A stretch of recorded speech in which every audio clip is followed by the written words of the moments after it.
Imagine waking up every morning thinking you're forming your own opinions, only to find out that many of those thoughts were quietly shaped long before you ever heard the news.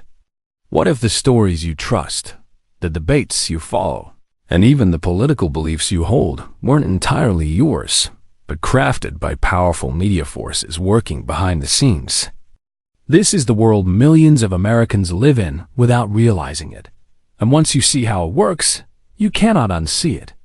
If you stay with me through this explanation, you'll understand exactly how political narratives in the United States are shaped, controlled, and carefully delivered to the public without ever looking like manipulation. For decades, American media has been portrayed as a neutral observer, a watchdog protecting democracy. But behind the curtain, the reality is far more complicated. Media corporations are not just reporting events. They are selecting which stories matter, which voices get heard, and which ideas quietly disappear. And the shocking part is that these decisions are often driven less by truth and more by influence, ratings, and political alliances. This isn't about calling the media good or bad. It's about showing how narratives are crafted with intention, precision, and strategy. Most viewers assume that news networks tell the whole story. What they don't see is the editorial process that decides what becomes breaking news and what gets buried. One network may amplify a political scandal, while another barely mentions it.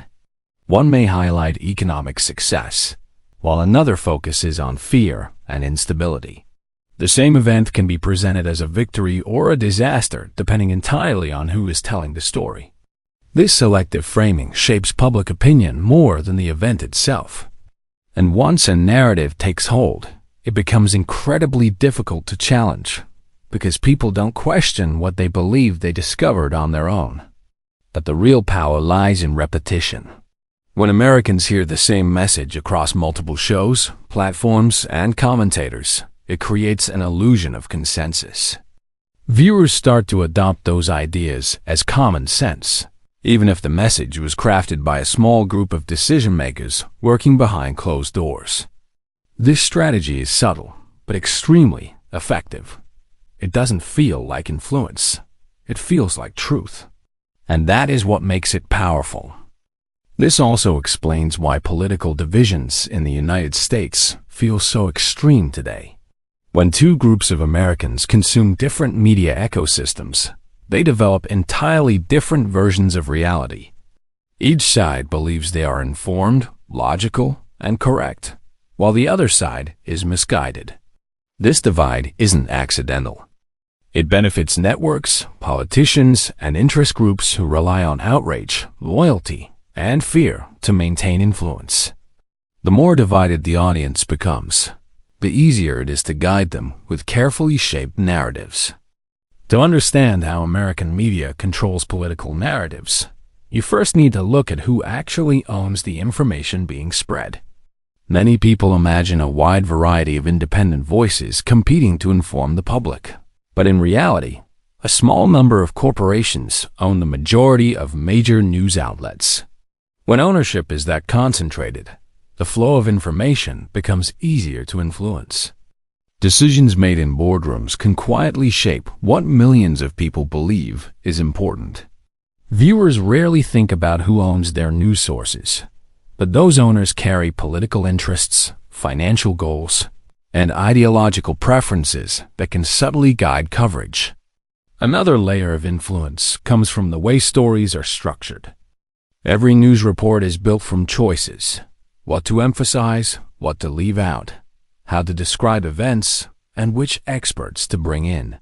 Even something as simple as word choice can dramatically shift perception.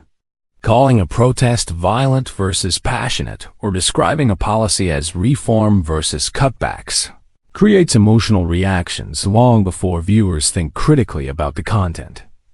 These choices are rarely accidental. They are crafted to steer audience reaction, shape public conversations, and guide attention. One of the most powerful tools in shaping narratives is the strategic use of conflict. Media outlets know that conflict keeps viewers watching longer. Because of that, Political clashes, scandals, and controversies are highlighted far more than cooperation or nuance. When people see constant confrontation, they begin to believe the political system is defined entirely by chaos, even when the full picture is more complex. The focus on conflict also reinforces loyalty to certain networks because viewers feel like they need to pick a side. This emotional attachment makes them more likely to accept the narratives presented to them without questioning the framing. Another important factor is how stories are repeated across different platforms. A single message can appear on morning shows, afternoon panels, evening broadcasts, podcasts, and short clips on social media. Even if each piece of content is slightly different, the core narrative stays the same. Repetition makes the message familiar, and familiarity creates trust. Viewers start to believe the narrative not because they've analyzed it, but because they've heard it so many times that it feels true. This technique shapes public opinion more effectively than dramatic headlines. The relationship between media outlets and political figures also plays a major role. Politicians rely on media coverage to reach voters, and media networks rely on politicians for content and access. This creates a mutually beneficial relationship where both sides influence each other. Networks may soften criticism of politicians who provide them with early access to information or exclusive interviews. Politicians may reward friendly coverage with insider details or appearances that boost ratings. This dynamic doesn't always happen openly, but it consistently shapes how stories are told and how narratives evolve. Despite all these forces, viewers often feel like they're making independent judgments. That's the brilliance of narrative control. It doesn't feel like manipulation. It feels like being informed. But once you recognize the patterns, the entire system looks different. Once media influence reaches the political arena, the impact on elections becomes impossible to ignore. Most Americans believe elections are shaped by debates, policies, or the candidates themselves, but often the most powerful force is how the media frames these elements. The way a network introduces a candidate, the tone used to describe their decisions, and even the amount of airtime given to their campaign all influence how viewers perceive credibility, competence, and leadership. A candidate who receives constant negative coverage faces an uphill battle, while another who gets favorable exposure appears more trustworthy, even if the underlying facts are similar. Narratives become even more powerful during election seasons because the public is highly attentive and emotions run strong. Media networks understand this and structure their content to maximize viewer engagement. Dramatic storylines, personal scandals, and bold statements dominate coverage, not because they reflect the most important issues, but because they keep audiences hooked. This creates a political environment where sensational events overshadow real policy conversations. The result is a voting population responding to the most dramatic version of reality rather than the most accurate one. Social media adds another layer to this system. Algorithms reward content that sparks reactions, especially anger, fear, or excitement. Political messages that trigger strong emotions spread faster and wider, often drowning out more balanced perspectives. Major news outlets then amplify viral narratives to stay relevant, creating a feedback loop where traditional media and online platforms reinforce each other. This cycle shapes political identity by pushing viewers toward the loudest and most emotionally charged messages, making it difficult to break out of narrow viewpoints. Another key factor is the power of selective silence. Sometimes the most influential narrative is the one that isn't told. When media outlets choose not to cover certain stories, they effectively remove those issues from public debate. A topic ignored by major networks rarely becomes a national conversation, even if it has significant impact. This selective silence can protect powerful individuals, downplay controversial decisions, or shift public focus toward more profitable storylines. Silence, in this sense, becomes a tool as powerful as storytelling. Political pundits and commentators also play a major role in shaping how viewers interpret events. These figures are often presented as experts, guiding the audience through complex political moments. But their commentary is shaped by the network's goals, editorial decisions, and ideological leanings. Their job is not just to analyze the news, but to shape the emotional lens through which viewers understand it. By repeatedly framing certain ideas as sensible and others as extreme, commentators help define the boundaries of acceptable political thought for millions of people. Over time, these influences mold political identities. Viewers begin to trust certain networks as part of their personal beliefs, not just as sources of information. Media consumption becomes intertwined with group identity, making it difficult for individuals to separate fact from narrative. This emotional identification reinforces divisions and reduces the possibility of seeing issues from multiple angles. Instead of forming opinions from a wide range of information, people tend to adopt a worldview of the media ecosystem they belong to. When you step back and look at the full picture, it becomes clear that media influence doesn't just shape political events, it shapes the way Americans understand their own country. Political narratives aren't simply broadcast. They are engineered through repetition, emotional appeal, selective framing, and strategic silence.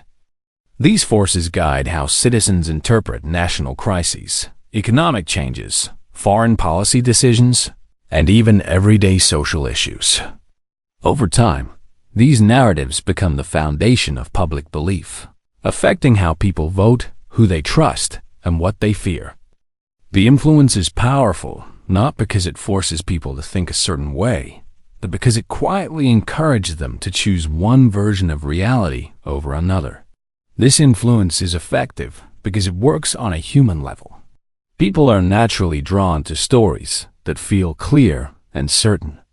Media outlets capitalize on that instinct by simplifying complex issues into easy narratives. Heroes and villains, wins and losses, left and right. These narratives provide structure, but they also limit understanding. When issues are simplified too much, the audience is left with emotional reactions instead of informed opinions. This shapes political decisions in ways most people never recognize. Instead of grappling with complexity, viewers react to the narrative that feels most familiar, most dramatic, or most aligned with what they already believe. The most important question is not whether media influence is good or bad. The real question is how aware people are of the system shaping their perceptions. Understanding how narratives are built gives citizens the power to step back and examine the information they receive with a clearer perspective. It doesn't mean rejecting the news or distrusting every source.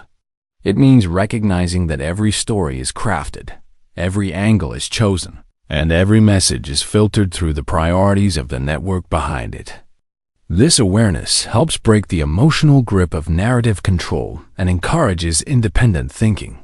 One of the most striking things about modern political media is how predictable it has become. Before stories even break, many Americans already know how different networks will present them. They know which angles will be emphasized, which voices will be elevated, and which details will be ignored. This predictability shows just how deeply narrative control is woven into the system. It also reveals how much power viewers gain when they start questioning the familiar and examining the unfamiliar. Once someone recognizes the patterns, the influence becomes easier to see and harder to fall for. In the end, media does more than inform. It defines the boundaries of public debate. It shapes what citizens argue about and what they ignore. It influences which ideas rise and which disappear. That level of power affects not only elections, but the long-term direction of the country. And that is why understanding media influence is essential. The more people know about how narratives are constructed, the more control they have over their own beliefs.